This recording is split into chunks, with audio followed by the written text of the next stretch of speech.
Saraswati aqua ഫാമിൻ്റെ aquaponics കൃഷി കാഴ്ചകളിലേക്ക് ഏവർക്കും സ്വാഗതം. നമ്മുടെ ചീരയൊക്കെ കട്ട് ചെയ്ത് നമ്മുടെ വീട്ടാവശ്യത്തിനുള്ള കാര്യം, ഇവിടെ കുറച്ച് ആരോഗ്യ അവബോധമുള്ള കുറേ ചെറുപ്പക്കാരുണ്ട്. കാര്യം നമുക്കിവിടെ ഒരു ഷട്ടിൽ കോട്ടൊക്കെ ഉണ്ട്, ഞങ്ങൾ കളിക്കുന്നുണ്ട്. അപ്പോൾ നല്ല ആരോഗ്യമുള്ള വേണം എന്നാഗ്രഹിക്കുന്ന കുറേ ചെറുപ്പക്കാർ, വിഷമില്ലാത്ത പച്ചക്കറി ഒക്കെ കഴിക്കണം, അല്ലെങ്കിൽ മീൻ കഴിക്കണമെന്നൊക്കെ ആഗ്രഹിക്കുന്ന കുറേ ചെറുപ്പക്കാരൊക്കെ ഉള്ളതാണ് നമുക്കൊരു പ്രചോദനം ഇത്തരത്തിലുള്ള കൃഷികൾ ചെയ്യാനായിട്ടും. അത് മറ്റുള്ളവർക്ക് കൊടുത്ത് അതിൽ നിന്ന് എന്തെങ്കിലും ഒരു ചെറിയ ചില്ലറ കിട്ടുമ്പോൾ നമുക്കൊരു ചെറിയൊരു സന്തോഷമാണ്. അപ്പോൾ അവർ തന്നെ രാവിലെ വരുന്നു, ഈ സാധനം കട്ട് ചെയ്യുന്നു, ആവശ്യത്തിനുള്ള സാധനം കട്ട് ചെയ്യുന്നു, വീട്ടിൽ കൊണ്ടുവന്നു അത് തന്നെ വീട്ടിൽ കൊണ്ടുവന്നു ഉണ്ടാക്കുന്നു, കഴിക്കുന്നു. അപ്പോൾ ഇത്രയും ശുദ്ധമായ ഓർഗാനിക്കായിട്ടുള്ള പച്ചക്കറികൾ വേറെ എങ്ങും കിട്ടാത്തത് കൊണ്ട് നമ്മുടെ വീട്ടിലൊക്കെ അത് ഉൽപ്പാദിപ്പിക്കാം. പക്ഷേ എല്ലാവർക്കും മടി എന്ന് പറയുന്നൊരു കാര്യമുള്ളത് കാരണം ആരും അതിന് മെനക്കെടുന്നില്ല. പക്ഷേ എന്നാൽ അക്വപോണിക്സ് പോലുള്ള സാധനങ്ങളൊക്കെ ചെയ്യുമ്പോൾ കഴിഞ്ഞ വീഡിയോകളിലൊക്കെ സൂചിപ്പിച്ചതുപോലെ മണ്ണിൽ ഒന്നും പണിയെടുക്കണ്ട, കാര്യങ്ങളൊക്കെ ഇതിൻ്റെ അകത്ത് നട്ടു കൊടുത്താൽ മതി, അപ്പോൾ തന്നെ കയറി വന്നോളും. പിന്നെ കീടങ്ങൾക്കൊക്കെ ഉള്ള ഒരു ചെറിയ പ്രതിരോധ മാർഗ്ഗമൊക്കെ തീർത്താൽ മതി. ഇപ്പോൾ യൂട്യൂബിലൊക്കെ ഇഷ്ടംപോലെ വീഡിയോസ് ഉണ്ട്, എങ്ങനെ ജൈവ രീതിയിൽ കീടങ്ങളെ പ്രതിരോധിക്കാം എന്നൊക്കെയുള്ള മാർഗങ്ങൾ അവലംബിക്കുന്നുണ്ട്. അപ്പോൾ ഇതൊക്കെയാണ് ഇതിൻ്റെ അകത്തുള്ള കാര്യങ്ങൾ. എന്തെങ്കിലും പറയാനുണ്ടോ? എന്നാ പറയാനായിട്ടോ, ഇതൊക്കെ സാധനങ്ങളൊക്കെ നമ്മൾ കണ്ടു ഇങ്ങനെ ഓരോ ദിവസം ഓരോ സാധനങ്ങളൊക്കെ ഇങ്ങനെ കുറച്ചുകൊണ്ട് പോയി നമുക്ക് നല്ല എന്നാ പറയുന്നത് ആണോ, ജിമ്മിലൊക്കെ പോയി രാവിലെ ജിമ്മിലൊക്കെ പോയി കുളിയൊക്കെ കഴിഞ്ഞ് വന്ന് വൈകുന്നേരം ഇവിടെ ഷട്ടിൽ കളി ഇതുപോലുള്ള കാര്യങ്ങളൊക്കെ ഇവിടെ നടക്കുന്നുണ്ട്. അപ്പോൾ ഇവരെപ്പോൾ ഉള്ളവരാണ് നമ്മുടെ ഒരു ആവേശം ഇത്തരത്തിലുള്ള കൃഷി ചെയ്യാനായിട്ട്.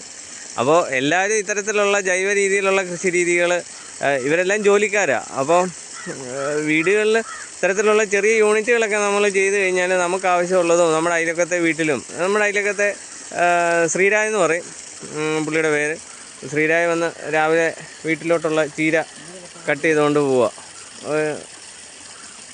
അപ്പം ഇതൊരു ചെറിയ വീഡിയോ ആണ്.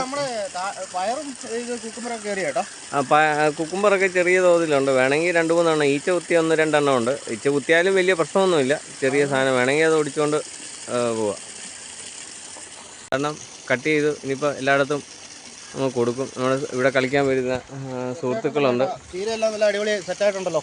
പിന്നെ അടിപൊളിയല്ലേ, കാണാൻ തന്നെ ഒരു ലുക്കല്ലേ, ഇങ്ങനെ കൈ പിടിക്കുമ്പോഴേ ഒരു ഫ്ലവർ വൈസ് ഒക്കെ പിടിക്കുന്നുണ്ട്. പിന്നെ ഫ്ലവർ വൈസ് പിടിക്കുന്നതല്ല, ശരിക്കും നല്ല ഒരു ക്വാണ്ടിറ്റി ചീരയുണ്ട്. പതിയെ എല്ലാവർക്കുമായിട്ട് വീതിച്ച് കൊടുക്കുക.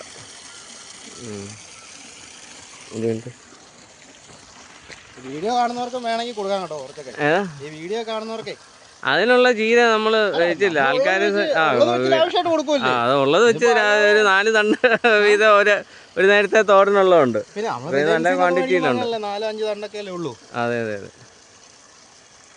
അതും നല്ല ഓർഗാനിക് ആയിട്ടുള്ള നല്ല ഫ്രഷ് ചീര, യാതൊരു കീടങ്ങളും ഒന്നും ആക്രമിക്കാതെ നല്ല വെളുത്തുള്ളിയും ഒക്കെ തളിച്ച് റെഡിയാക്കി, കൃത്യമായ ഇടവേളകളിൽ തളിച്ച് റെഡിയാക്കി എടുത്താണ്. ചീരയ്ക്കൊന്നും ഒരു കേടുമില്ല, നല്ല അടിപൊളി ചീര.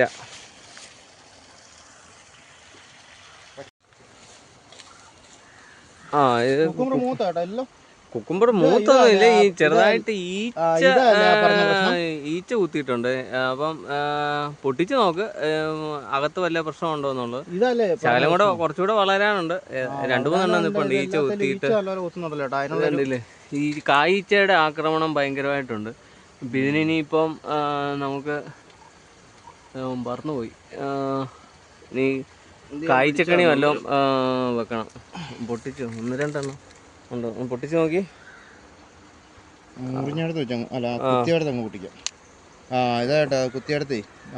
ചെറിയ രീതിയിൽ ഇത് വന്നിട്ടുണ്ട്. ഞാനുണ്ട്. സൂപ്പറല്ലേ, അടിപൊളിയാണോ? പിന്നെ പച്ച കുക്കുംബറല്ലേ, വിഷമില്ലാത്ത അക്വപോണിക്സിൽ ആവശ്യമില്ല, നേരെ കഴിക്കാം. വേറെ എവിടുന്നേലും മേടിച്ചാലും ഇങ്ങനെ നേരെ കഴിക്കാൻ പറ്റുമോ? ഉപ്പുവെള്ളത്തിനകത്തൊക്കെ ഇട്ട് കഴുകിയിട്ടൊക്കെ ഇത് നേരിട്ട് കഴിക്കാം. തൊലി കട്ടിയൊന്നും ഇപ്പം ഈ എളുപ്പമായതുകൊണ്ട് തൊലി പോലും കളയണ്ട, നേരെ കടിച്ച് തിന്നാൽ മതി. പക്ഷേ കാണിച്ചു തന്നത് ഇതിൻ്റെ അകത്ത് ആ ഒരു ഈച്ച കുത്തിയതിൻ്റെ ആ ഒരു ചെറിയൊരു കുഴപ്പമില്ല. ശരിയില്ല. അപ്പോൾ ഇതുപോലെ അക്വപോണിക്സ് ഒക്കെ ചെയ്ത് കഴിഞ്ഞാൽ നല്ല ശുദ്ധമായ പച്ചക്കറി എല്ലാവർക്കും കഴിക്കാം. ഇതിപ്പം വൈകിട്ട് 10 രൂപ നിരക്കിൽ ഓരോന്ന് വീതം കൊടുത്താലും കളിക്കുന്നവർ വന്ന് മേടിച്ച് തന്നോളൂ. ആയി വരുന്നതേ ഉള്ളൂ കുക്കുംബറയിലൊക്കെ. ഇപ്പോൾ ആദ്യം ഉണ്ടായ കാ പൊട്ടിച്ചെന്നുള്ളതേ ഉള്ളൂ. ഈച്ച കുത്തിയത് കാരണം അത് എങ്ങനെ ഉണ്ടെന്ന് അറിയാൻ വേണ്ടിയിട്ട് പൊട്ടിച്ച് നോക്കിയത്. അപ്പോൾ അവിടെയൊക്കെ നിൽപ്പുണ്ട്, ഇതിൻ്റെ ഇടയ്ക്കൊക്കെ കാ നിൽപ്പുണ്ട്. പിന്നെ ഇങ്ങോട്ട് ഇതിൻ്റെ ഓരോ മുട്ടയിലും കായായി വരുന്നുണ്ട്. ഇനിയിപ്പോൾ കായ്ച്ചക്കണിയും കൂടെ മേടിച്ച് വെക്കണം, എന്നാലേ ഈ ഇവന്മാരുടെ ആക്രമണത്തിൽ നിന്ന് ഒഴിവാകാൻ പറ്റത്തുള്ളൂ. കായ്ച്ച തുരത്താനൊരു മാർഗ്ഗവുമില്ല, അത് ഈ കായ്ച്ചക്കണി മാത്രമേ നമുക്ക് രക്ഷയുള്ളൂ. അപ്പോൾ എല്ലാവർക്കും ശുഭദിന ആശംസകൾ. നന്ദി, നമസ്കാരം.